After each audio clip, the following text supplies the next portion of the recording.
Hello दोस्तों, आइए आपके यूट्यूब चैनल हम सबका जीके जीएस में आपका स्वागत है।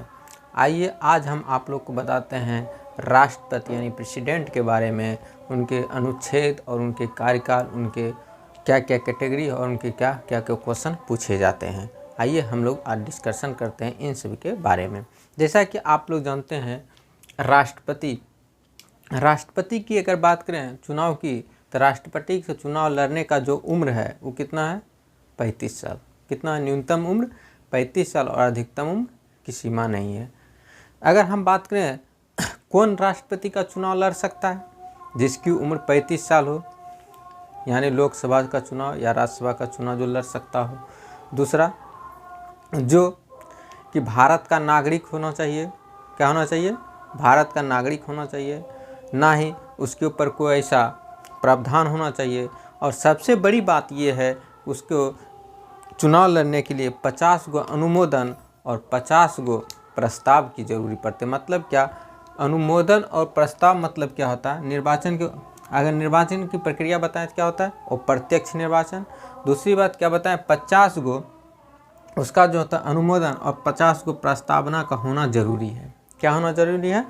अनुमोदन और प्रस्तावना मतलब उसकी स्वीकृति देना। और ये कौन होगा? या लोकसभा या राज्यसभा के सदस्य या निर्वाचित सदस्य जो उसका सहयोगी होगा। ये हो गया। उसके बाद मतदान की बात करें अगर, तो इसमें मतदान कौन करता है? तो लोकसभा और राज्यसभा के निर्वाचित सदस्य। कौन करता है? लोकसभा और राज्यसभा के निर्वाचित सदस्य। और इसके साथ साथ कौन करता है? राज्य और केंद्र से विधानसभा के निर्वाचित सदस्य। राज्य और केंद्र शासित प्रदेश से विधानसभा के निर्वाचित सदस्य इसमें वोट डालते हैं। अगर और बात करें तो इसका अगर मान लो राष्ट्रपति का कोई विवाद हो जाता है, कोई विवाद अगर राष्ट्रपति का होता है तो कौन हल करता है इसका? सर्वोच्च न्यायालय। अगर इससे पहले और हम बात करें तो अनुच्छेद की बात करें तो अनुच्छेद, राष्ट्रपति के महत्वपूर्ण अनुच्छेद जो पूछे जाते हैं कि अनुच्छेद 52 कहाँ से शुरू है?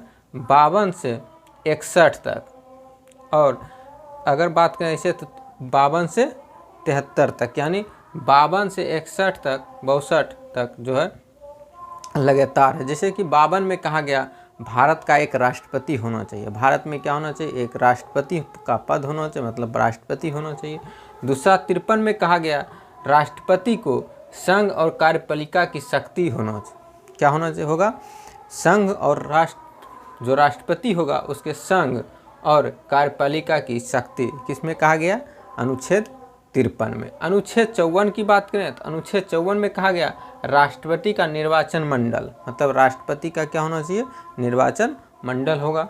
55 में कहा गया कि राष्ट्रपति के निर्वाचन की रीति, मतलब उसके निर्वाचन की क्या क्या नियम कैटेगरी है। 56 में बात करें तो राष्ट्रपति के पदावधि, मतलब क्या? उसका पद की अवधि को क्या कैसे कैसे कैटेगरी में बांटा गया उसी के बारे में। 57 में बात करें पुनः निर्वाचन के लिए पात्रता, मतलब अगर मान लो किसी राष्ट्रपति का कार्यकाल समाप्त हो तो वह पुनः राष्ट्रपति के लिए निर्वाचन प्रक्रिया में भाग ले सकता, मतलब पुनः वह निर्वाचन कर सकता। लेकिन उसके लिए क्या होना चाहिए? 50 गो अनुमोदन और 50 गो प्रस्तावना का होना जरूरी है। 58 में है क्या? निर्वाचन के लिए अर्हता, मतलब उसके लिए क्वालिफिकेशन क्या होना चाहिए? मतलब राष्ट्रपति के लिए जैसे बताया 35 साल होना चाहिए न्यूनतम उम्र, या कोई भी पद पर वो नहीं होना चाहिए, मतलब सरकारी पद पर नहीं होना चाहिए। ये सब उनके नियम है, तो उसी को कहा जाता है अर्हता, मतलब क्वालिफिकेशन निर्वाचन के लिए अर्हता। 59 में कहा गया है पद की शर्तें, उसमें क्या क्या उसके शर्तें हैं उनके बारे में अनुच्छेद किसमें? 59 में कहा गया है। अगर 60 में बात करें तो 60 में है शपथ। जब राष्ट्रपति का शपथ कौन दिलाता है? राष्ट्रपति का शपथ दिलाता है सर्वोच्च न्यायालय या उपराष्ट्रपति। अगर सर्वोच्च न्यायालय तो उपराष्ट्रपति के द्वारा दिया जाता है। अगर 61 में बात करें तो 61 में क्या कहा गया? राष्ट्रपति पर महाभियोग। राष्ट्रपति पर क्या है? महाभियोग। कोई भी लोकसभा या राज्यसभा से संसद के द्वारा पास किया जा सकता है, किस पे? राष्ट्रपति पर महाभियोग लाया जा सकता है। अगर 62 में बात करें तो 62 में कहा गया है कि रिक्त, मतलब क्या? अगर मान लें राष्ट्रपति का रिक्त खाली है तो उसके स्थान पर उसे 6 महीने में निर्वाचन की प्रक्रिया, मतलब 6 महीने में उसे निर्वाचन किया जा सकता है। और उसके स्थान पर अगर राष्ट्रपति नहीं है या कोई कारण बस यहाँ से मृत्यु हो गया तो क्या कर सकते हैं उसके स्थान पर उपराष्ट्रपति या तो सर्वोच्च न्यायालय के न्यायाधीश की उसका देखभाल करते हैं। 72 में कहा गया क्षमा करने की शक्ति।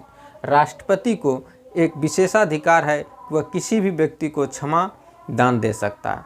क्या कर सकते हैं? क्षमा कर सकता है। 73 में कहा गया संघ की कार्यपालिका की शक्ति का विस्तार।